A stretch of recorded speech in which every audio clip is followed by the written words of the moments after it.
Well, here we are, Marina, back on Moonbase Alpha. It's been a while since we last landed here, hasn't it? But they did say that we had to give the Eagle an MOT before the end of the year. I don't know, I think she's held up reasonably well over the last few months, hasn't she? Well, maybe she does need looking at, especially if we're going to get you back to Marineville for Christmas next week. And Commander Koenig did say he was going to send someone out here as soon as we landed to see what needs to be done. Oh, I wonder who it might be. Alan Carter, maybe? Or Maya? Oh, I'd love to see Professor Bergman again. Oh, here they come. Hello, Chris. Shameen. Oh, hello. Oh, I hate you! Whoa, calm down, Shameen, calm down. I promise I'm not an ogre. Oh, you're not that. Well, good. Okay, look, I was wondering... Oh, you're a hypocrite! Do you need to sit down? It's okay. Oh, good. Anyway, I was wondering if maybe you'd like to press the button on the randomiser for me today. Oh, don't touch me! I'm over here, nowhere near you. Look, it's just the big red button right there. If you could. It's alright, I understand. So, are you keeping well? Look, why are you asking me all these questions? I haven't done anything wrong. Oh, never mind. Right, what episode do we have today? This one's very special. Well, it's, special to certain people. Not one of my personal favourites, but... You think it's my fault? Yeah, let's keep taking the tablets. Anyway, as I was saying, it's not one of my favourites today, but a certain co-host of this podcast is going to be very excited. Here's Space Precinct with Illegal. Well, here we are back with another episode of Space Precinct. Now, there are episodes of each of the Gerry Anderson shows that I love, and there are always at least one or two episodes that I absolutely detest. And then there are a handful of episodes across the whole Gerry Anderson canon where whenever I sit down to watch it, I always go into it thinking, oh no, I really don't like this one. And then by the end, I'm reminded, oh yeah, actually I kind of do like this. There is enough here to enjoy. And there's very few episodes like that. I think the only one I can immediately point to would be Devil's Planet from Space 1999. It's like every time I go into it, I'm thinking, oh no, this is very cheap, tacky 50s Planet of the Women nonsense. And then actually, by the end, I'm thinking, no, this is a really good story. So, be interested to see what I make of Illegal this time round. Ladies and gentlemen, entity... Now, when I did my review of Deadline, I knew going into it that Pike was played by Mr. Richard James. I was just teasing you all by pretending that I didn't know. This time we'll go in right off the bat and say, yeah, this is Richard playing Creon Wrestling manager chappie Coe Barner. I don't think he's doing the voice in this one. It sounds like Wayne Forrester, so it probably is. And I'm sure that Richard will be able to fill us in at the end of this episode with some interesting trivia and anecdotes about this one. It's always great to read his book, Space Precinct Unmasked, which is a great book anyway. If you haven't got it already, I thoroughly recommend it. Richard, my money will be in the post tomorrow, please. But it's a really terrific book, and it's always great to read his thoughts on the series generally, because there isn't much sort of in-depth analysis about Space Precinct as a show overall out there anyway. But it's great to read the accounts of someone who was there working on the show, and also to read his thoughts on episodes like this where he had a bit more to do than just play Orin. I suppose I should have reread his entry on this episode before I watched it actually, but I'm sure he had a lot of fun playing Coe Barner, and if he didn't, I'm sure he will let us know at the end of this randomiser. So the crowd are cheering this fight between Tildon, the Saganian, who is currently losing, versus, I think his name's Ogre of Elron. And I think probably the reason I associate this episode with me not enjoying it as much is, once again, we have... It's not a nightclub, but it is this sort of party, social, gathering type thing, similar to what I was talking about in Deadline. And Space Precinct nightlife, social life scenes are just embarrassing. I think I said before, a Demeter City nightclub is where the 80s went to die. And while this is not the worst, because everyone is supposed to be sort of quite well off, there are some really bad fashion decisions and hair choices being made here. All right, then why don't you do what I'm thinking? No problem. I can walk a straight line. Okay, I do love this joke of the Tarn using his telekinesis to levitate himself so that he doesn't have to walk along the red line to show off how drunk he is. That's a rare and very welcome sort of touch of the show using the alien characters and cultures and abilities that it's set up. Wish we could have had more of that, really. Brogan's going to walk out of shot, and his stunt double is going to be thrown back into shot. Unless that was Ted Shackelford, it might well have been. I imagine he was probably up for doing a lot of the action and the running around and chasing people with guns and such. But yeah, now we're having this chase scene through some back streets of Demeter City, and it reminds me of what I was saying during Deadline, and even as I was saying it during Deadline, I had a feeling that I almost instantly regretted it as soon as I said it. I was talking about the street scenes in Demeter City, how they never really look too realistic because they're so brightly lit and it looks so artificial. But here, this episode, they've really toned the lighting down. Obviously, it's taking place at night anyway, so that helps. But they did definitely learn something, I think, from the early episodes like Deadline, like Enforcer, where the streets are just so brightly lit. And I'm sure even at this point they're not working with a huge amount of set, but they're really making the most of what little they've got, and the lighting definitely helps. Romek's granddad. He was one of Demeter City's first cops. I really like this subplot with Romek and his granddad. Zadek, I think his name is. Romek thought he'd show him round to impress him. Well, Slow-Mo's just turned up with a floppy disk sticking out of his head. That's so quaint. Donut Man Castle. Is that why he's got... Thanks, Slow-Mo. Oh, okay, right. Anyway, yeah, going back to the Romek's granddad subplot. The Orin and Romek stuff in this show, I really love the characters. But when they had to be given, like, a subplot, it was never really sort of anything too impressive. Much like the Slow-Mo stuff, it was more sort of there for the kiddies, really, I think. Well, no, actually, I suppose even more for the grown-ups. Negative. But it was rare that they sort of treated them as genuine characters. They were just there to be the comic relief. In a single swipe. So, I really find this Zadek stuff quite touching throughout this episode. What's so funny?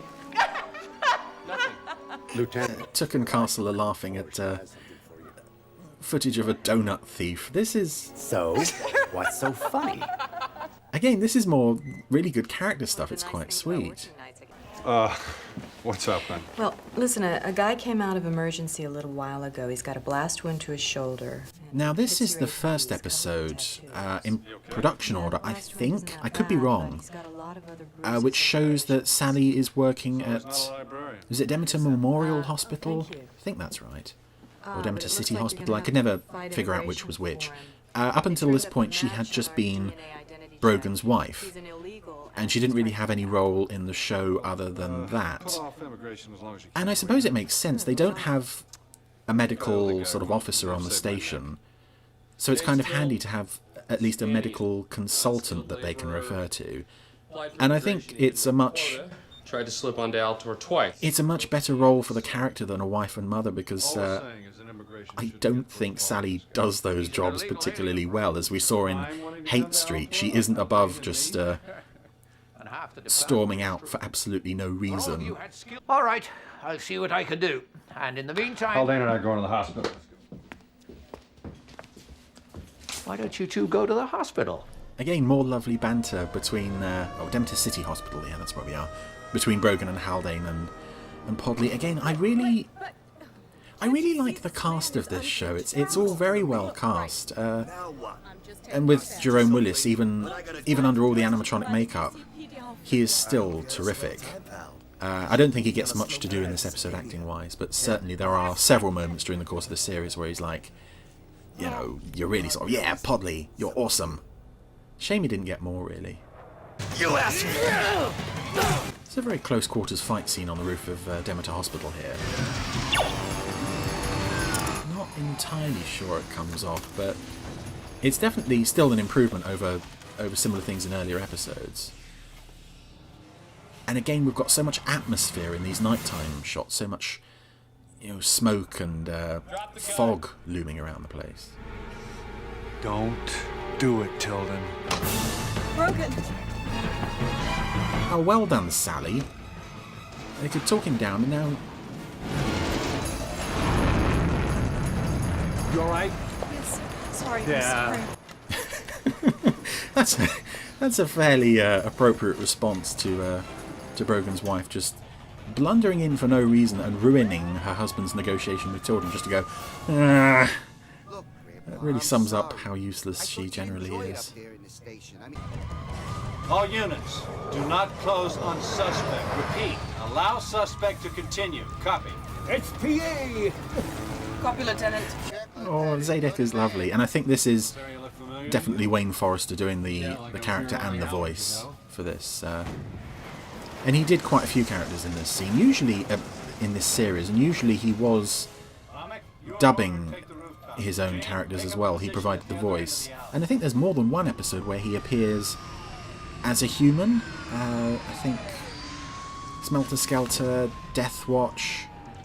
Was he a coroner or a forensic or something along the line as well? Possibly. This guy's leading us somewhere. Why is he playing hide and seek? Damned if I know. You stay here. I'm going in. Oh, that's great. I'll make sure to tell Sally those were your last words. You're a funny guy, Haldane. I do like these characters. I'm sorry, I know a lot of people are probably going to look at this show and think, oh, these are bad characters. I have read reviews to that effect where, you know, it's the same nonsense you hear with all of the live action shows. Oh, they're puppets without the strings. Cheap joke. I don't see it with this show. I do think there are maybe one or two awkward performances early on. I think, as I said in Deadline, Simone Bendix was the main one. But by this point, this is about midway through the show, episode 12, I think. Everyone's really gelled very nicely. The weapon, and I'll listen. It's one of the benefits, I think, of watching all this stuff in a completely random order. It does give you a greater sense of how things improved and evolved and changed. So now Tildon is recounting the events of his escape from Barner's club to Brogan and Haldane, and again, I'm looking at these people in the background. Most of them are human. There are very few alien characters in here, but a lot of them have very strange tattoos on their chins, on their foreheads. I mean, there's one who looks like he almost has the Chris Barry H on his forehead from Red Dwarf. Oh no! Oh, okay. So Tildon just won the fight, and he's just fallen off the table. All of the extras are sort of hugging and cheering, and there's this one extra there who was looking for someone to hug, but he didn't have a partner. That was quite sad.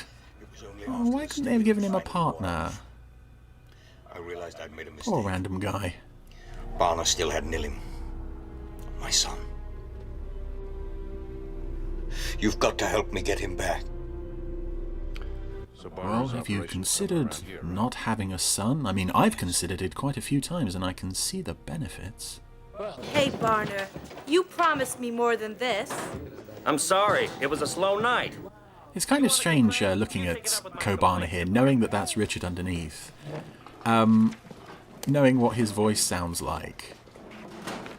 And just not being able to hear it. Oh, there's no easy way to say this, kid, but, There's new Jerry Anderson things happening all the time. See, it doesn't work if it's not in his voice. Come on, we better be moving. Right. Oh, one of the Creon henchmen that Barner's got there. He's got an insanely small mouth. It looks like he's puckering up his lips for a kiss. It's quite disturbing. And 3. Oh, Oren and Romek rappelled in through the ceiling. Oh, I have a feeling that that wasn't Richard playing Oren there, actually. I remember that from his book quite well.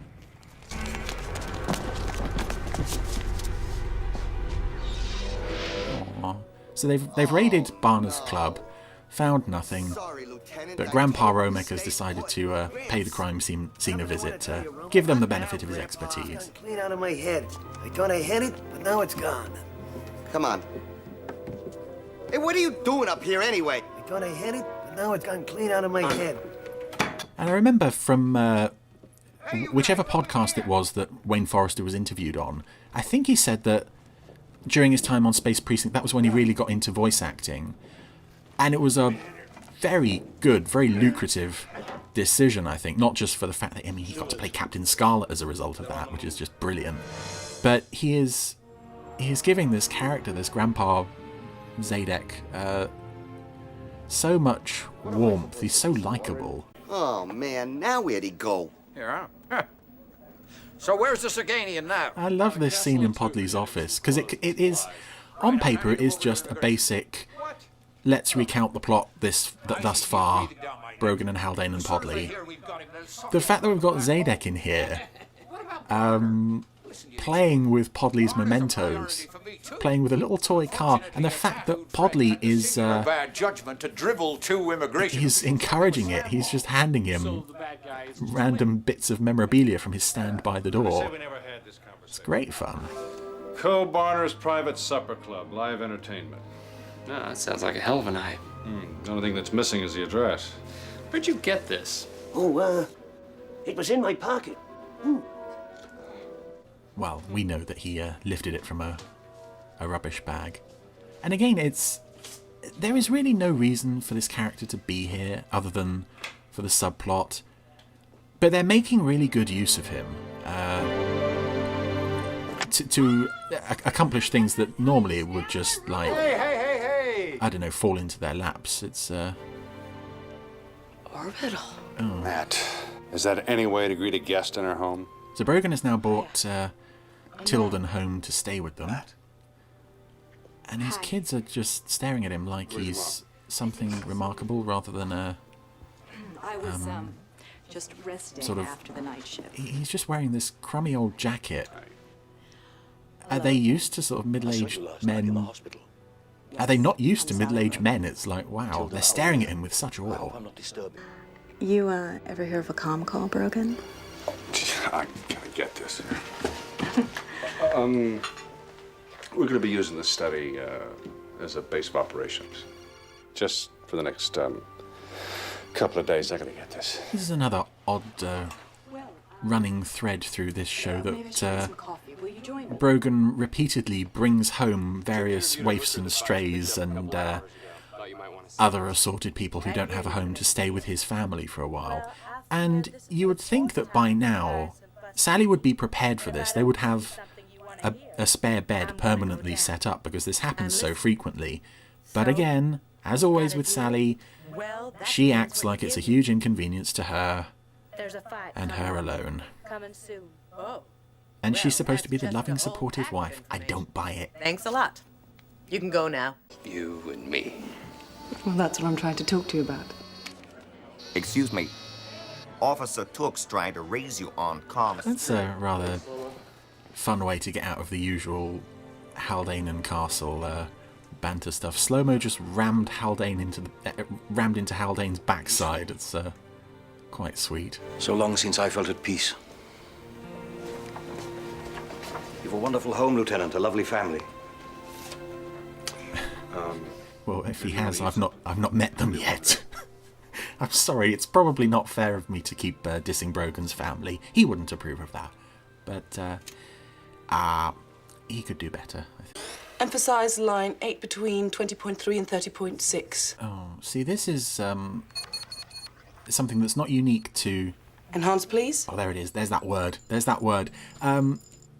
Computers on television, when they have things split up into like a vector grid.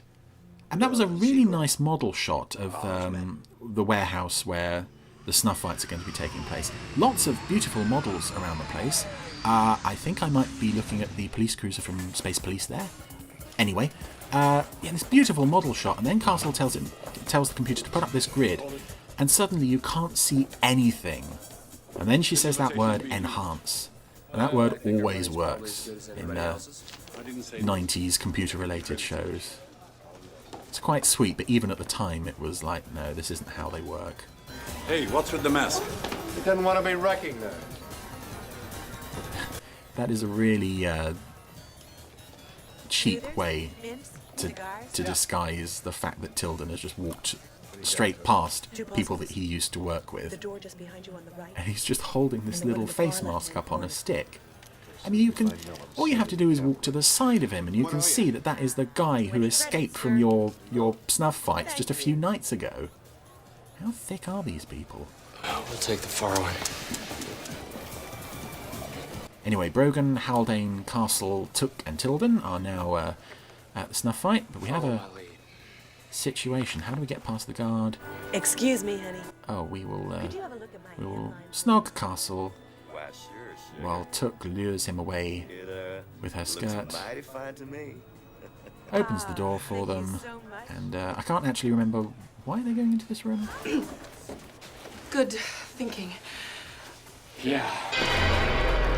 Ooh, kabuki doll things. Already done the freeze pod. Why don't you two try it then? Oh, there's that Creon with a very tiny mouth. His mouth is smaller than his eyes. And I know the Creons have got very large eyes, but he just looks like he's making kissy faces at everybody. Your father has really let me down. Something I admire about Richard's performance in this show is very he brings certain physical quirks and characteristics to his performances. Orin is constantly stroking his hair, and with Barner he's sort of he keeps touching his chin, stroking his beard. Oh, I'm sorry, I don't dance. That Creon with the small mouth is back. I've never noticed this before. How have I not noticed how ridiculous this guy looks?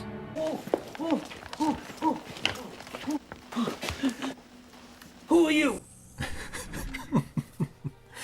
As much as I'm not disliking this story as much as I thought I would, it's the truth. Orin, Romek, Zadek stuff. It's just brilliant. I wish...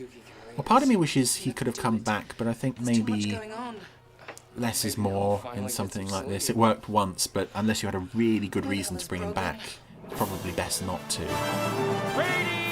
But there was also a part of me, even at the time when this show was first on, that wanted to see just an Orin and Romek centered episode, if not an entire show around them. They're just such lovely characters, especially when you pair them up with a third person like that, whether to be the straight man or to be something even sillier than they are.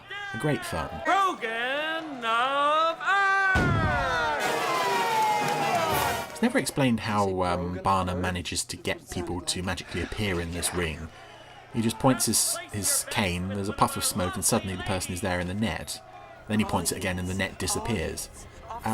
There's no, like, teleport transmat type thing hinted at. It just happens. I'm not sure why that is. And now Barner's poking Tildon with a staff. Working him up into a rage enough to kill Brogan in the snuff fight. And I imagine episodes like this were quite problematic for schedulers, because there isn't really much on the surface here that would appeal to kids. Obviously kids who've been watching the show for a while will sit and watch this episode because it's another episode of the show they like. But on the surface, it's not really grown up enough to be just a grown-up show, but there's also a bit too much going on. I mean, you don't hear the word snuff fights in many family shows. If he's got the flamestone, Brogan hasn't got a chance. We gotta find a way to cut the power. So, Haldane and Castle, having been captured, they've escaped their bonds, and they're now trying to cut the power to the sort of electrical ring that runs around the ring, which kills any players thrown onto it. And this scene was one of several that was... Well, there were many scenes when this was shown on the BBC that were edited before transmission, edited to remove various bits of violence and horror content. This scene... Hold it, Haldane. You'll fry. I mean, Haldane's just about to jam a wire coat hanger into an electrical junction box. This entire scene was reshot much later in the production history of the show. I think it was reshot during one of the two-parters. So there's this completely different sequence where instead of ramming the coat hanger into the junction box, they just open the panel on the box and that cuts the power. Slightly odd. But then it is a fairly odd scene to put into what you're hoping is going to be a family show anyway. You know, one of your lead characters jams a metal coat hanger into an electrical junction box. I'm not surprised they insisted it be reshot. Anyway, so the cavalry is now here. Oren and Romek and presumably some other people. We saw lots of cruisers landing, but we never see anybody other than our 6 main beat cops. Brogan has escaped from the ring. Oh man, I love this job. With his catchphrase intact. It's disappeared. Now we have to go after Barner and Tildon's son Nillim. I've got the boy! Don't leave him! I'm safe! Nillim! This ending sequence of Barner and Nillim heading down the tunnels, being chased by Tildon and Brogan and Haldane and Castle. It's nice to see something different, and this underground sewer system does look very convincing. I'm not sure why is there a bicycle? Don't know who's cycling their way around the sewers, but anyway, it's not... Don't do it, Tildon! The chase itself... It's not the way, man. You just get lots of different reaction shots of various people. You said you wanted an end to killing. But I'm imagining these sewers are probably, at least in part, a redress of these circular tunnels that I think first appeared on the Talon Princess and the Snake and then were repeatedly reused over and over again. I mean, even the Precinct 88 station house has this network of circular tunnels. But they've made a good job of making them look grimy and sewery here. And as for you, Officer Haldane, I'm a cop from the morning when I put on my badge until I take it off at night. Do you understand? I'm a professional.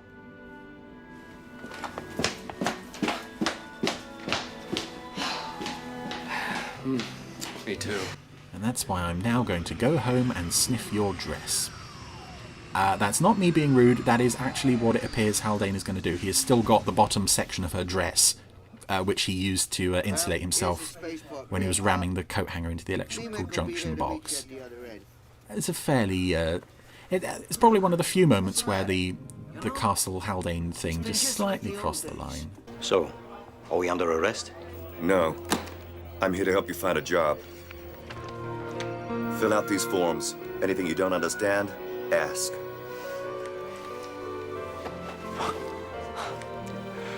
Welcome to Demeter City. Yeah, I really like the ending of this episode, that they've helped do some good. They've helped this father and son stay on in Demeter City and find work. So that was illegal, and still not one of my favourites. Still not the worst. It's okay. It's average. I still don't like the look of the Demeter City nightclub thing. I think that is always going to be a problem for me with this show, especially the extras, the odd tattoos, the strange hair colours. But what worked was the Grandpa Romek and Romek scenes. They were very sweet.